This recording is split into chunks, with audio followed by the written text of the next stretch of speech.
global movement, and there was no country in the world you could go to, there wouldn't be somebody there also, involved in this struggle. You were part of history. You were going to make your small contribution on your own, but you were part of something larger than yourself. Okay, that fell apart, but something like that, has to be. But it wouldn't be the same. It wouldn't be this kind of rigid ideology or whatever, But that sense that we're all involved and all have a part to play. So your sense is, what can I do? Well, you can be involved in this part of it, but you can also be involved in some of the other parts. And what you will invariably find out, that people that are interested in one of these issues are almost always sympathetic to these other issues as well. They may not have the time and energy to devote to that, but they're part of that. So if we can reach a point where we feel like, no, we're all doing these kinds of things, and somehow, I don't know, history on your side. We don't know whether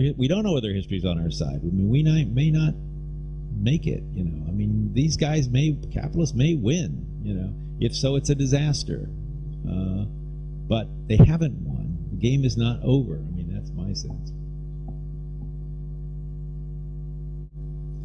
Yeah, I mean, I've been in a big debate with Michael Albert, as you probably know. And part of that was on YouTube at one point, but not the real nasty part, But, I mean, basically, I don't think his model is. I mean, if there was a viable alternative without competition, maybe. But I don't think competition in and of itself is not such a bad thing, Competition spurs people to do better, and I mean, athletic competition doesn't destroy people. If you can have no, depends. No. I mean, I want my granddaughter's playing soccer, and I play, no, there's something you do things you wouldn't have otherwise done. You develop capacities you didn't otherwise have, and so on. You want to keep it from being destructive. Will there be some inequalities? Yes. Okay. Will some companies do better than others? Will part of it be luck?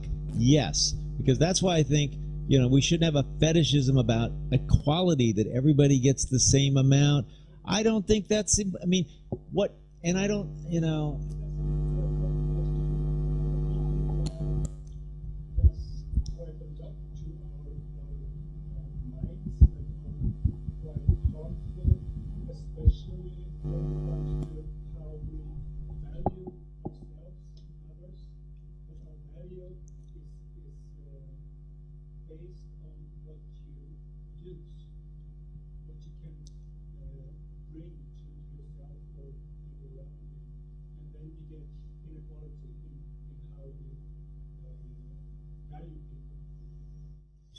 See, I don't think I think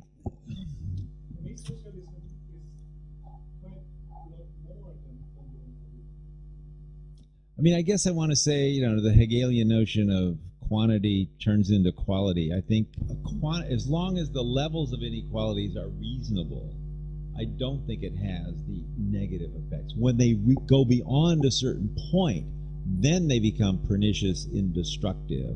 I mean, in a certain sense, if I'm working in an enterprise and this person has clearly got more skills and is doing better, well, I don't think I'm going to feel demeaned if he gets more. In fact, there's a certain sense in which I owe something to this person. He ought to have more. He's doing more than I'm doing. I can admit that. As long as I've got enough. I've got.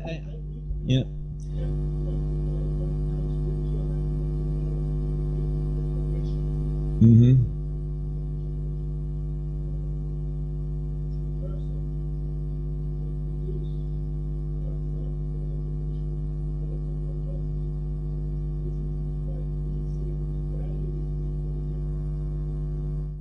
Well, I mean, at some level, maybe people should be valued differently. This person, just.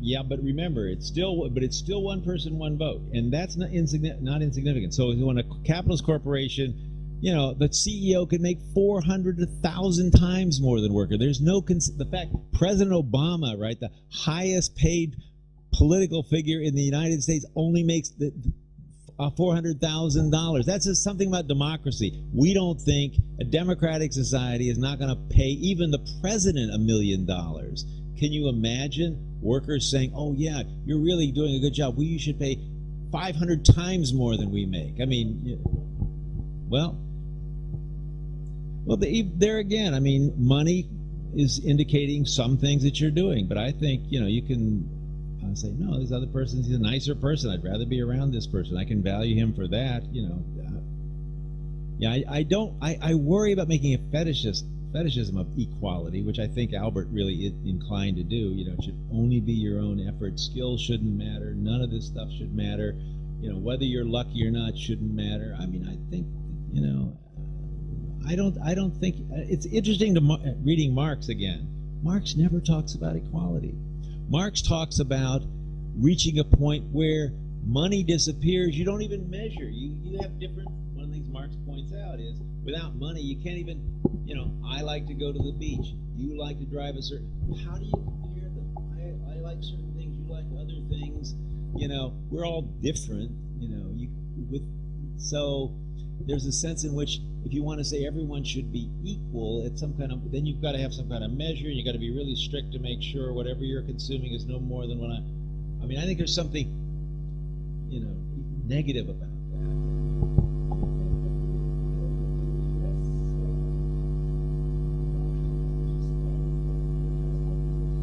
Well, here again, I mean, it's interesting that because you don't have the same expansionary dynamic, you don't want to keep doubling the size of your market and so on and so forth.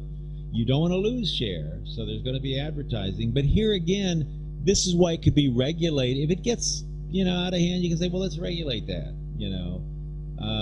we could do that if it looks like it's, the point is here, when you're competing, see, it's a different kind of competition. You're not trying to drive the other person out of business. It's not ruthless competition.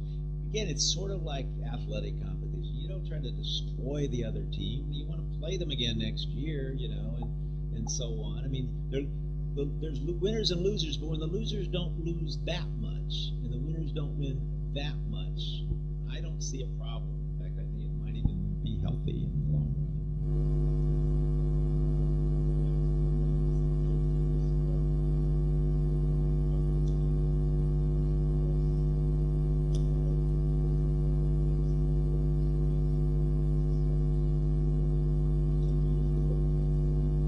Well, see, not many anymore. Well, no, some do. Yeah, the racist ones. Yeah.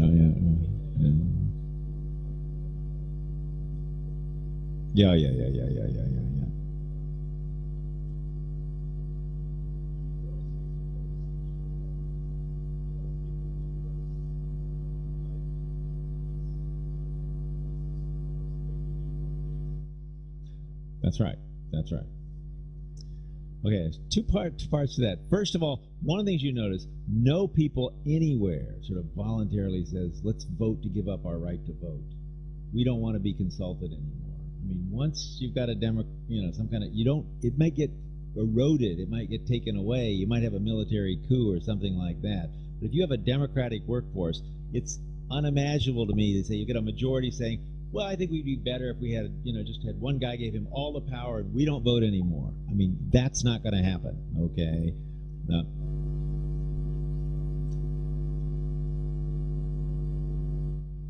Well, but again, it's the majority got to vote, and it's one, to say, well, we're going to vote to keep our own wages down so that our managers can have more money. I don't think that's going to be a problem. This issue of, but what about that American dream? And I don't know if it's like that here, but you're certainly right. In the U.S., there's this sense, but I could be rich someday.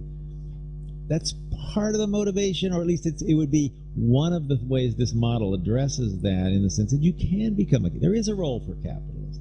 Because when you're thinking of that, you're thinking of yourself as an entrepreneur. You're thinking, I'm going to have this idea and I'm going to do this. Well, you can do that in this model. You can be as rich as you want. What you can't do is just have a fortune and say if you think about it, if you're a billionaire, okay, I forget how many billionaires, 500 billionaires in the United States. If you have $1 billion, you just put it in a bank, do nothing. At 5%, you make $50 million a year doing absolutely nothing. And then you put that in the bank and you make more the next year and more the next year. That's the part that's really offensive and